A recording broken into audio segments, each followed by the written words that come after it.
Hello students, पिछली class के अंतर्गत अपन ने जो टॉपिक चालू किया था वो था मेटल लिगेंड बॉन्डिंग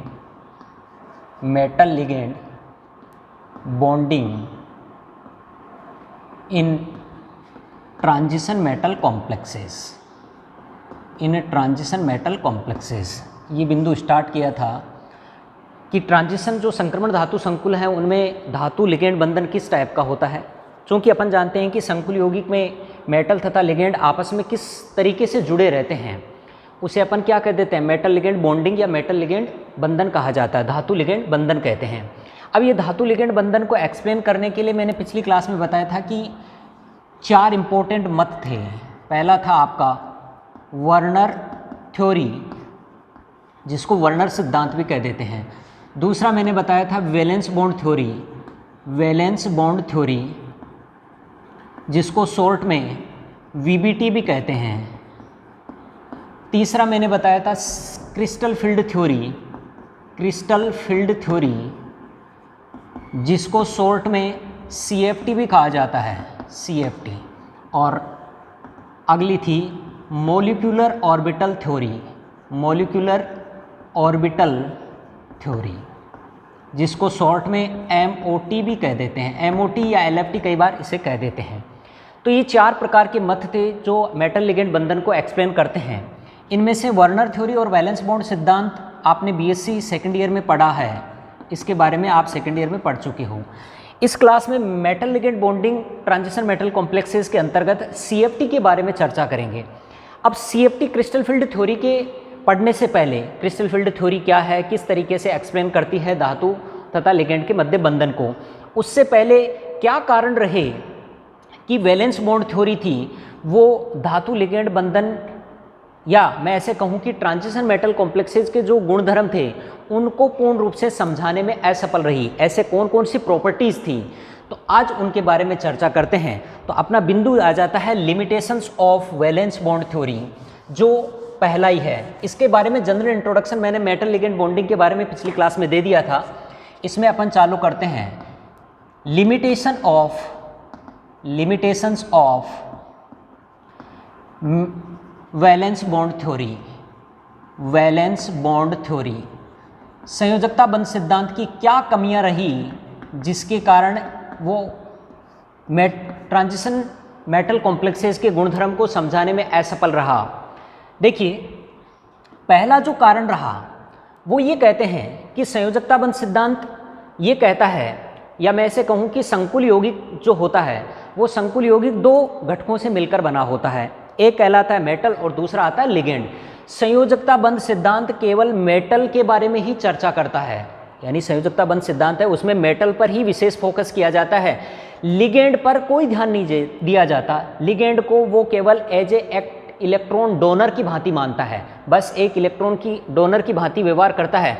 यानी लिगेंड का व्यवहार किस तरीके से मेटल लिगेंड बॉन्डिंग को प्रभावित करेगा इसके बारे में कोई चर्चा नहीं करता है। तो पहली जो लिमिटेशन आती है वो ये कहना चाहता है कि संकुल जो यौगिक होते हैं वो द्विघटकीय तंत्र होते हैं, और द्विघटकीय तंत्र का मतलब है कि उसमें मेटल तथा लिगेंड दोनों से मिलकर बने होते हैं। जब दोनों से मिलकर बने हैं तो ऐसी स्थिति में दोनों का ही योगदान महत्वपूर्ण होता है, लेकिन वैलेंस बॉन्ड थ्योरी अपनी जो मत था उसमें केवल मेटल को ही विशेष फोकस करती है, लिगेंड की बारे में कोई चर्चा नहीं करती। ये तो था पहला लिमिटेशन। दूसरा आ जाता है जो संकुल यौगिक बनते हैं, संकुल यौगिकों के अंतर्गत ये बताया गया है कि लिगेंड मेटल को क्या करता है, lone pair of electron pair donate करता है। ध्यान से सुनिएगा, लिगेंड मेटल को क्या करता है, इलेक्ट्रॉन पेयर डोनेट करता है। तो ऐसी स्थिति में मेटल के ऊपर नेगेटिव फॉर्मल चार्ज एकत्रित होता है, नेगेटिव फॉर्मल चार्ज। अब ये फॉर्मल चार्ज एकत्रित होगा तो ऐसी स्थिति में जो कॉम्प्लेक्स बनेगा वो क्या होना चाहिए, अनस्टेबल होना चाहिए। वैलेंस बॉन्ड थ्योरी इसके बारे में कोई चर्चा नहीं करती, यानी इस बात को स्पष्ट करने में असफल रही कि लिगेंड जब मेटल को इलेक्ट्रॉन पेयर देता है तो ऐसी स्थिति में जो नेगेटिव फॉर्मल चार्ज आता है वो नेगेटिव फॉर्मल चार्ज होते हुए भी, धातु के ऊपर नेगेटिव फॉर्मल चार्ज होते हुए भी वो संकुल स्थायी क्यों होते हैं, अर्थात संयोजकता बंध सिद्धांत इसे समझाने में असफल रहा। ध्यान दीजिएगा, ये नेगेटिव जो फॉर्मल चार्ज वाली बात है नेगेटिव फॉर्मल चार्ज का मतलब है कि लिगेंड अपने इलेक्ट्रॉन दे रहा है किसको, मेटल को। और हम जानते हैं कि जो मेटल होता है उसकी नेचर कैसे होती है, मेटेलिक नेचर का है। मेटेलिक नेचर का मतलब इलेक्ट्रॉन त्यागने की टेंडेंसी, तो जस्ट रिवर्स होता है। तो ऐसी स्थिति में इस बात को एक्सप्लेन करने के लिए एक सिद्धांत दिया गया था जिसको कह देते हैं इलेक्ट्रोन्यूट्रलिटी प्रिंसिपल। इलेक्ट्रोन्यूट्रलिटी प्रिंसिपल पिछली क्लास में मैंने चर्चा भी की थी। वैद्युत उदासीनता सिद्धांत, इलेक्ट्रोन्यूट्रलिटी प्रिंसिपल। अब वैद्युत उदासीनता सिद्धांत जो वैलेंस बॉन्ड थ्योरी समझाने में असफल रहा कि ये जो नेगेटिव फॉर्मल चार्ज आता है उसके बावजूद भी कॉम्प्लेक्स कंपाउंड स्टेबल क्यों होते हैं, इलेक्ट्रोन्यूट्रलिटी प्रिंसिपल के आधार पर हम उसे आसानी से समझा सकते हैं। कैसे? इलेक्ट्रोन्यूट्रलिटी प्रिंसिपल ये कहता है कि ये जो नेगेटिव फॉर्मल चार्ज आता है मेटल के ऊपर, ये नेगेटिव फॉर्मल चार्ज उस संपूर्ण संकुल में इस तरीके से फैल जाता है कि इसके ऊपर जो नेगेटिव फॉर्मल चार्ज है ये लगभग शून्य के आसपास आ जाता है। इसको हम क्या कह देते हैं, इलेक्ट्रोन्यूट्रलिटी या वैद्युत उदासीनता सिद्धांत कहते हैं। अब ध्यान रखना किस तरीके से ये अपने ऊपर आए नेगेटिव फॉर्मल चार्ज को मेंटेन करता है, यानी मैं कहने का मतलब है कि जीरो के आसपास लेके आता है। तो उसके लिए दो तरीके से ये अपने ऊपर जो नेगेटिव फॉर्मल चार्ज आया हुआ है उसका संधारण यानी उसका मेंटेन दो तरीके से कर सकता है, by the ligands and by metal itself. ध्यान देना, मैंने कहा कि संयोजकता बंध सिद्धांत समझाने में असफल रहा। इस बात को हम किसके माध्यम से समझाते हैं, इलेक्ट्रोन्यूट्रलिटी प्रिंसिपल के माध्यम से। इलेक्ट्रोन्यूट्रलिटी प्रिंसिपल ये कहता है कि सामान्यतः नेगेटिव फॉर्मल चार्ज जो मेटल पर एकत्रित हुआ है वो मेटल इस तरीके से मेंटेन करता है कि उसका नेगेटिव फॉर्मल चार्ज खत्म हो जाए। अब वो खत्म करने के लिए दो तरीके अपनाता है, या तो लिगेंड्स के माध्यम से और या फिर वो खुद अपने तरीके से उसको मेंटेन करता है। अब ध्यान रखना, वो पहला उपाय अपनाता है लिगेंड की सहायता से। लिगेंड की सहायता से इस नेगेटिव फॉर्मल चार्ज को खत्म करने की कोशिश करता है। अब लिगेंड किस तरीके से कर सकता है, तो लिगेंड भी दो तरीके से उपाय बताता है। पहला आता है बाई सिग्मा इलेक्ट्रोन्यूट्रलाइजेशन,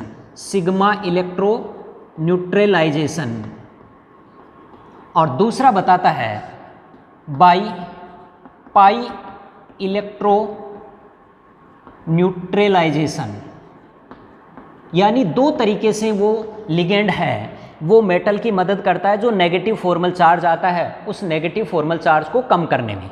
सिग्मा न्यूट्रलाइजेशन से कैसे होता है, सिग्मा न्यूट्रलाइजेशन तब होता है जब मोर इलेक्ट्रोनेगेटिव ग्रुप या लिगेंड्स अगर मेटल के साथ जुड़ा हुआ है। ध्यान से सुनना, अगर मेटल के साथ मोर इलेक्ट्रोनेगेटिव एटम ग्रुप जुड़ा हुआ है या लिगेंड्स जुड़ा हुआ है, तब ऐसी स्थिति में मोर इलेक्ट्रोनेगेटिव होने के कारण वो बंध के इलेक्ट्रॉनों को क्या करता है, अपनी तरफ खींचने की कोशिश करता है।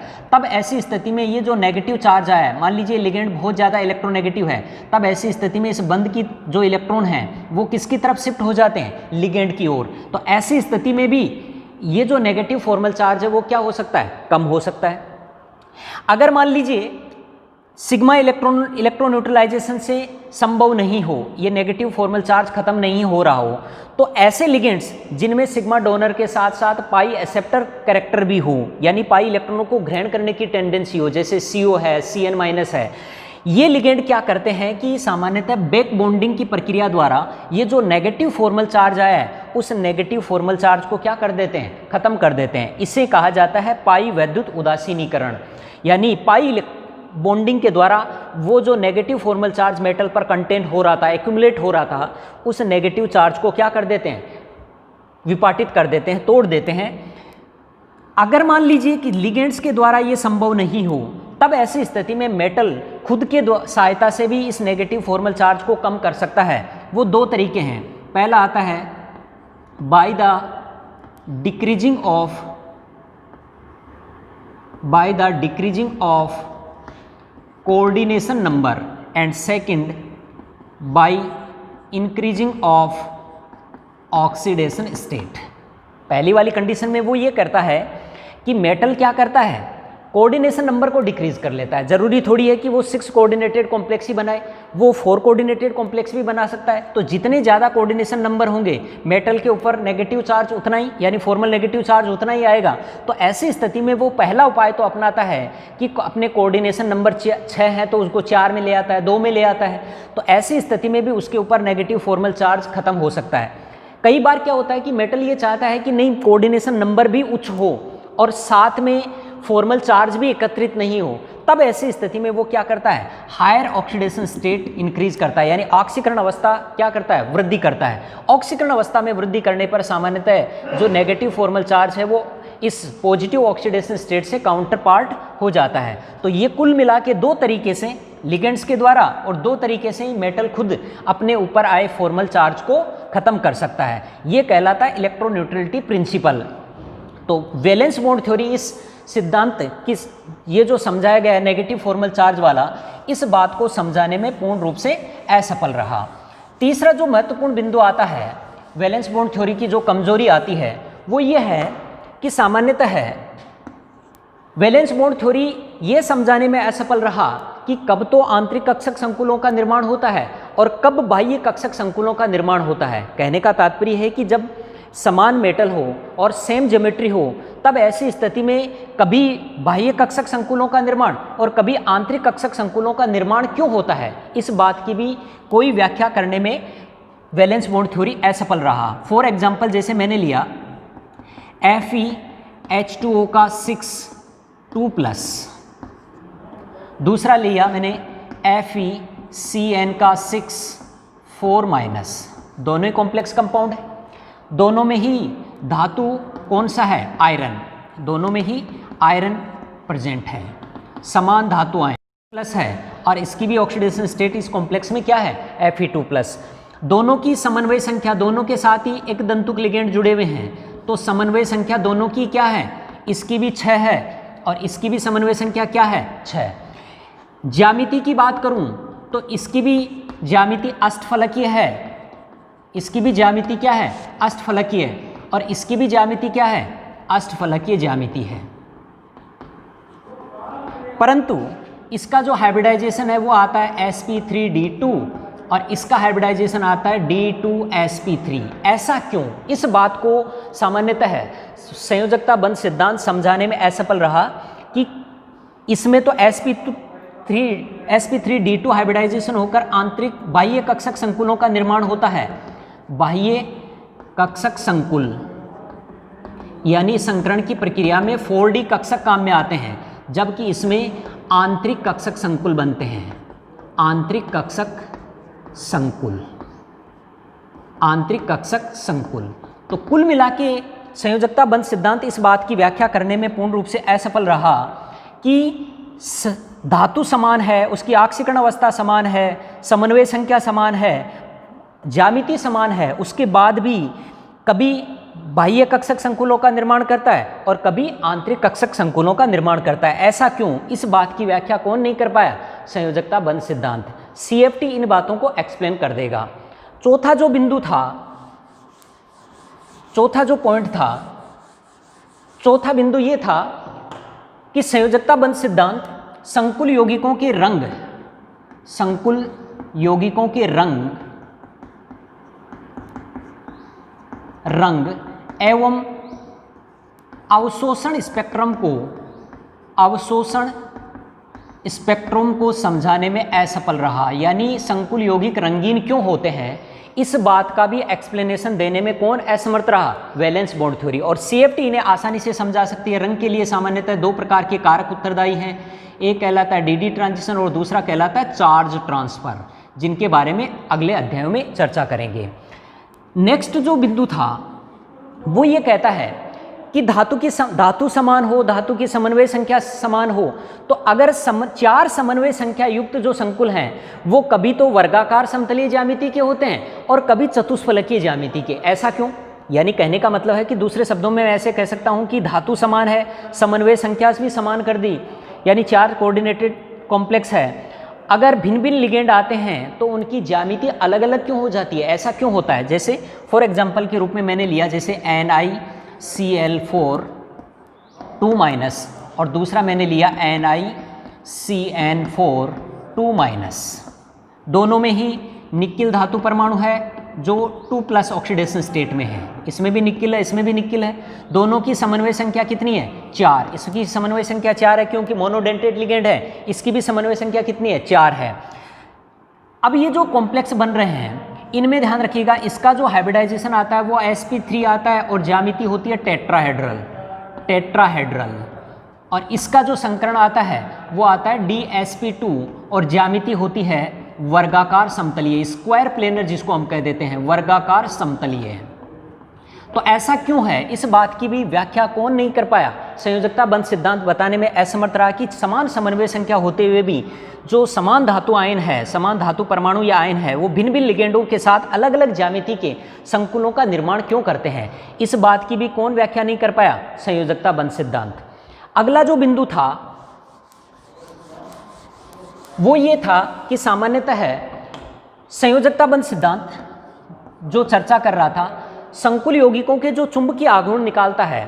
संयोजकता बंध सिद्धांत के अनुसार संकुल यौगिकों के चुंबकीय आघूर्ण में केवल चक्रण चुंबकीय आघूर्ण ही महत्वपूर्ण योगदान देता है। अगर संकुल यौगिक के किसी धातु परमाणु के चुंबकीय आघूर्ण की बात करूं तो ऐसी स्थिति में उसके लिए चुंबकीय आघूर्ण निकालने का सूत्र जो संयोजकता बंध सिद्धांत के आधार पर दिया गया था वो ये था, बोर मैग्नेटोन। एन यहाँ नंबर ऑफ अनपेयर्ड इलेक्ट्रॉन बताता है। तो ऐसी स्थिति में संयोजकता बंध सिद्धांत केवल चक्रण चुंबकीय आघूर्ण को ही उसमें कंसिडर करता है, जबकि वास्तविक तौर पर क्या होता है कि सामान्यतः अगर मान लीजिए मैंने कोई कंपाउंड लिया COH2O का 6 इसकी मैं अगर चर्चा करता हूं तो ऐसी स्थिति में इस कोबाल्ट 2+ ऑक्सीडेशन स्टेट में यानी 3d7 कंडीशन में है। और 3d7 कंडीशन की अगर मैं बात करूं तो इसमें कुल 7 इलेक्ट्रॉन है, 7 इलेक्ट्रॉन है। तो ऐसी स्थिति में इसमें क्या होगा, सामान्यतः 3 अनपेयर्ड इलेक्ट्रॉन है और 3 अनपेयर्ड इलेक्ट्रॉन के आधार पर μ = 3 + 2 और ये मान आता है √15 और ये 3.87 बोर मैग्नेटोन। जबकि इस संकुल के लिए चुंबकीय आघूर्ण का वास्तविक जो मान आता है वो लगभग 4.7 से 5.2 बोर मैग्नेटोन आता है। तो वैलेंस बॉन्ड थ्योरी किसी भी संकुल यौगिकों के चुंबकीय आघूर्ण में इस होने वाले डेविएशन को बताने में भी असफल रहा कि ऐसा क्यों होता है, जबकि वास्तविक तौर पर हम जानते हैं कि जो चुंबकीय आघूर्ण होता है, चुंबकीय आघूर्ण जो उत्पन्न होगा वो चुंबकीय आघूर्ण 2 तरीके से, या तो इलेक्ट्रॉन की सहायता से या नाभिकीय कणों की सहायता से। इलेक्ट्रॉन की सहायता से 2 तरीके से, या तो चक्रण गति और दूसरी कक्षीय गति, और नाभिकीय कण की केवल चक्रण गति को काउंट करते हैं। लेकिन इसके द्वारा उत्पन्न चुंबकीय आघूर्ण इनकी तुलना में बहुत नेग्लिजिबल होता है, बहुत कम होता है। तो ऐसी स्थिति में इसको इग्नोर कर देते हैं। तो कुल मिला के किसी संकुल यौगिक के चुंबकीय आघूर्ण का निर्धारण करने में इलेक्ट्रॉन की चक्रण और कक्षीय गति महत्वपूर्ण होती है। अब ध्यान रखना, संयोजकता बंध सिद्धांत केवल चक्रण गति की बात करता है, कक्षीय चुंबकीय आघूर्ण की बात नहीं करता है। तो जबकि वास्तविकता में क्या होता है कि कुल चुंबकीय आघूर्ण का मान चक्रण चुंबकीय आघूर्ण प्लस कक्षीय चुंबकीय आघूर्ण के योग के बराबर होता है। तो इस बात को भी कौन समझाने में असफल रहा? संयोजकता बंध सिद्धांत इस बात को भी बताने में असमर्थ रहा। अगला जो बिंदु था, जो लिमिटेशन थी, वो ये थी कि सामान्यतः कोई संकुल यौगिक है, वो संकुल यौगिक बहुत तेजी से क्रिया करता है, जबकि कुछ संकुल यौगिक बहुत कम क्रियाशील होते हैं, यानी उनकी रिएक्शन बहुत धीमी गति से संपन्न होती है। इस बात को भी संयोजकता बंध सिद्धांत समझाने में असफल रहा कि कोई संकुल चंचल प्रकृति का होता है जबकि कोई संकुल अक्रिय प्रकृति का होता है। ऐसा क्यों होता है? तो ये सामान्यतः थर्मोडायनेमिक स्टेबिलिटी के आधार पर इसी कक्षा में अगली जो कालांश होगी, अगले जो चैप्टर आएंगे उसके अंतर्गत अपन पढ़ेंगे। तो ये कुल मिला के आपका 7वां बिंदु था कि सामान्यतः कोई संकुल चंचल प्रकृति का और कई संकुल अक्रिय प्रकृति के क्यों होते हैं। इस बात को भी कौन समझाने में असफल रहा? संयोजकता बंध सिद्धांत इस बात को भी बताने में असमर्थ रहा। अब ध्यान रखना, संयोजकता बंध सिद्धांत सामान्यतः मैंने कहा कि चुंबकीय आघूर्ण जो है वो 2 तरीके से, कक्षीय और चक्रण।